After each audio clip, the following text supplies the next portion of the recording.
మోహన్ బాబు అతని కుమారుడు మంచు మనోజ్ మధ్య జరుగుతున్న గొడవలకు ప్రధాన కారణం జల్పల్లిలో వాళ్ళ నివాసం ఉంటున్న ఇల్లు ఒకటైతే మరొకటి తిరుపతిలో ఉన్న విద్యా సంస్థలో జరుగుతున్న అవకతవకలపై మంచు మనోజ్ విష్ణు మోహన్ బాబుపై ప్రశ్నిస్తున్నందున విమర్శలు చేస్తున్నందుకు వారి మధ్య గొడవలకు 2 కారణాలు దారితీస్తున్నట్లు వారు పోలీసులకు ఇచ్చిన ఫిర్యాదుల ద్వారా మనకు అర్థమవుతుంది. అసలు విషయంలోకి పూర్తిగా వెళితే ఈ వీడియో పూర్తిగా చూసినట్లయితే ఈ గొడవకు దారితీసిన పరిస్థితులు మీకు అర్థమయ్యే విధంగా చెప్పే ప్రయత్నం చేస్తాను. ఆదివారం ఉదయం నుండి ఆస్తుల పంపకాల విషయంలో మోహన్ బాబు తన చిన్న కుమారుడైన మనోజ్ కుమార్ మధ్య గొడవలు జరిగాయని కొట్టుకున్నారని మీడియాలో వార్తలు వచ్చాయి. మోహన్ బాబు అధికారికంగా ఎలాంటి గొడవలు జరగలేదని నోట్ రిలీజ్ చేశారు. కానీ ఆ రోజు సాయంత్రం మంచు మనోజ్ బంజారాహిల్స్ లోని టీఎక్స్ ఆసుపత్రికి వచ్చారు. అప్పుడు ఆయన కుట్టుకుంటూ మరొక వ్యక్తి సాయంతో లోపలికి వచ్చారు. ఆయన వెంట భార్య మౌనిక కూడా ఉన్నారు. కొంతమంది వ్యక్తులు మనోజ్ పై దాడి చేయడంతో మనోజ్ వెన్నెముక పొట్ట సిటీ స్కాన్ చేశారు వైద్యులు. పొట్ట వెన్నెముక మెడ ఎడమతోడ భాగంలో గాయాలున్నట్లుగా మెడికల్ లీగల్ రిపోర్ట్ లో ఉంది. ఉదయం నుంచి గొడవలు జరిగాయా లేదా నిజమేనా కాదా అని అనుకుంటున్న అందరికీ సాయంత్రం మనోజ్ గాయాలతో హాస్పిటల్ కి రావడంతో గొడవ జరిగినట్లుగా అందరూ నిర్ధారించుకున్నారు. మోహన్ బాబు మనోజ్ మధ్య ఘర్షణ చోటు చేసుకుని దాడులు జరిగిన మాట వాస్తవమేనని మనోజ్ ఇంటి పని మనిషి మీడియా వ్యక్తితో మాట్లాడిన వీడియో బయటికి వచ్చింది. ప్రస్తుతం ఇది సోషల్ మీడియాలో వైరల్ అవుతుంది. మనోజ్ 9వ తారీఖు సోమవారం రోజు గుర్తుతెలియని వ్యక్తులు తన భార్యపై దాడి చేశారంటూ ప్రాణహాని ఉందంటూ మహడి షరీఫ్ పోలీసులకు ఫిర్యాదు చేశారు. తన కొడుకు మనోజ్ కంప్లీట్ చేసిన అదే రోజు మోహన్ బాబు కూడా పోలీసులకు ఫిర్యాదు చేశారు. కొన్నాళ్లుగా మనోజ్ తనపై దాడికి ప్రయత్నిస్తున్నాడంటూ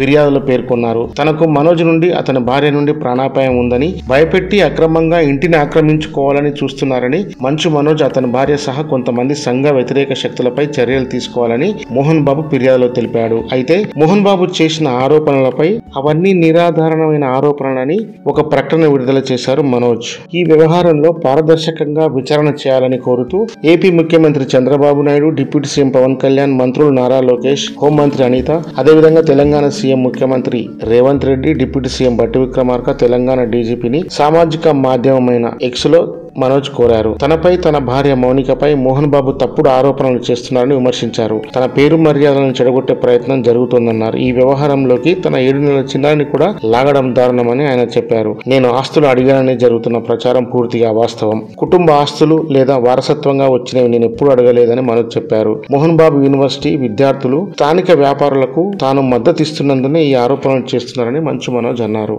నాపై వస్తున్న ఆరోపణలు ఇప్పుడే ఎందుకంటే ఎంబీయూ విద్యార్థులు స్థానిక వ్యాపారస్తులను విష్ణు అతని అర్జుడైన వినయ్ మహేశ్వర్ దోపిడీ చేస్తున్నారు. ఆ విద్యార్థులు వ్యాపారులకు నేను మద్దతుగా నిలబడ్డాను. ఆర్థిక అవకతవకలకు సంబంధించి అన్ని ఆధారాలు నా వద్ద ఉన్నాయి. మీరు ముఖ్యమంత్రులను ఉద్దేశిస్తూ విచారణ చేయిస్తామంటే అవి ఇవ్వడానికి నేను సిద్ధంగా ఉన్నాను అని మంచు మనోజ్ తెలిపాడు. మంగళవారం సాయంత్రం మనోజ్ ని అడ్రస్ చేస్తూ ఎందుకు ఇలా చేస్తున్నావు? నీ భార్య మాటలు విని కుటుంబాన్ని రోడ్డుకి ఈడుస్తున్నావు. మీ అమ్మ అనారోగ్యం పాలైంది. నేను ఎంతో జాగ్రత్తగా పెంచాను. చివరికి నన్ను అపకీర్తి పాలు చేశావు అంటూ మీడియాకి వాయిస్ మెసేజ్ రిలీజ్ చేసిన మోహన్ బాబు మీడియాను కూడా ఈ విషయాన్ని ఆపండి అంటూ వేడుకున్నాడు. ఇది బాగానే ఉంది, కానీ తన ఇంటికి కవరేజ్ కి వచ్చిన టీవీ9 జర్నలిస్ట్ పై దాడి చేసి మోహన్ బాబు మరికొంత వివాదంలో చిక్కున్నాడు. ఇది ఏ వైపు దారితీస్తుందో చూడాలి.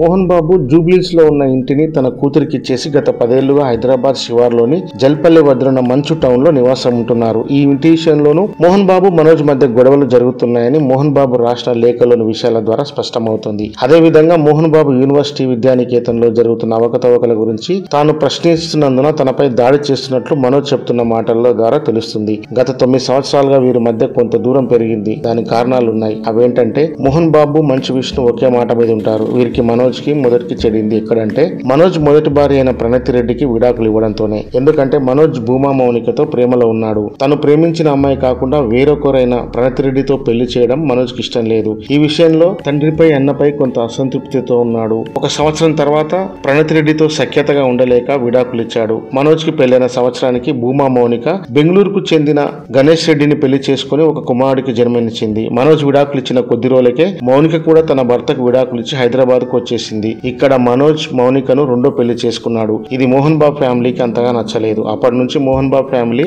మంచు మనోజ్ ని అవాయిడ్ చేస్తూ వస్తున్నారు.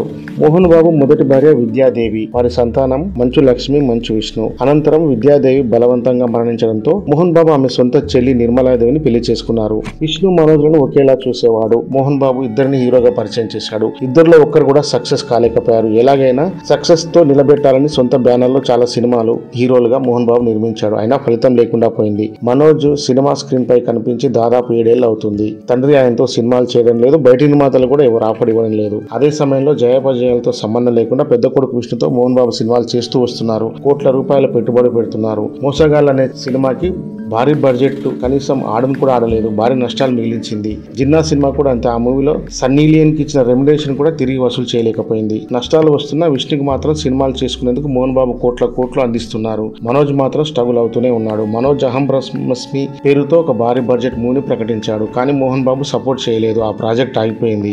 విష్ణుతో కన్నప్ప అనే పాన్ ఇండియా మూవీని చేస్తున్నారు. ఈ మూవీ బడ్జెట్ 100 కోట్లు. ఈ పరిణామాలు మనోజ్ లో తీవ్ర అసహనానికి కారణమయ్యాయని తెలుస్తుంది. ఈ సినిమా కోసం ఆస్తుల్ని తాకట్టు పెట్టి ఫైనాన్స్ తీసుకున్నారని, ఒకవేళ ఈ సినిమా ఆడకపోతే ఈ నష్టం భరించడానికి ఆస్తుల్ని అమ్మాల్సి వస్తుంది. అలా అయితే తనకు రావాల్సిన వాటాల సంగతి ఏంటి అనేది కూడా ఇక్కడ చర్చకు వచ్చినట్టు తెలుస్తుంది.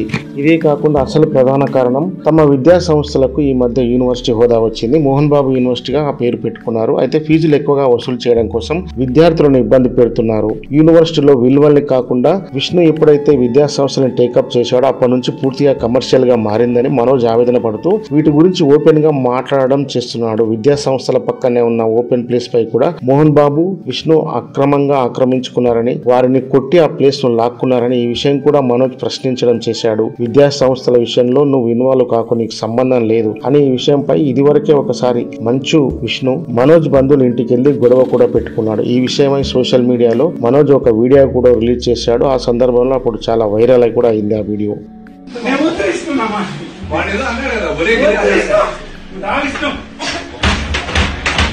ఇది ఇళ్ళకి వచ్చి ఇలా కొడుతూ ఉంటారండి మా వాళ్ళని, బంధువుల్ని. ఇది సిచ్యువేషన్ అండి. మోహన్ బాబు ఫ్యామిలీకి ప్రముఖ ఆదాయ వనరు తిరుపతిలో గల విద్యా సంస్థలు మాత్రమే. మోహన్ బాబు ఆస్తుల పంపకం ఇదివరకే చేశారు. అయితే విద్యానికేతన్లో వాటా విషయంలో మనోజ్ మోహన్ బాబులకు గొడవలు వచ్చాయి. విష్ణుకు దాని బాధ్యతలు అప్పగించాడు మోహన్ బాబు. మనోజ్ కి ఎలాంటి సంబంధం లేకుండా పోయింది. విద్యా సంస్థలో తనకు రావాల్సిన వాటా మనోజ్ అడగగా డిసెంబర్ 7న శనివారం సెటిల్మెంట్ చేసుకుందామని పిలిచారని తెలిసింది. దాని తర్వాత ఈ విధంగా జరుగుతూనే ఉంది. నిమిషానికి గొడవలు జరుగుతున్నా ఏ నిమిషానికి ఏం జరుగుతుందో అన్న ఉత్కంఠ చెలరేగుతున్న ఈ కుటుంబ వివాదం ఎప్పుడు ఎలా సద్దుమణుగుతుందో చూడాలి.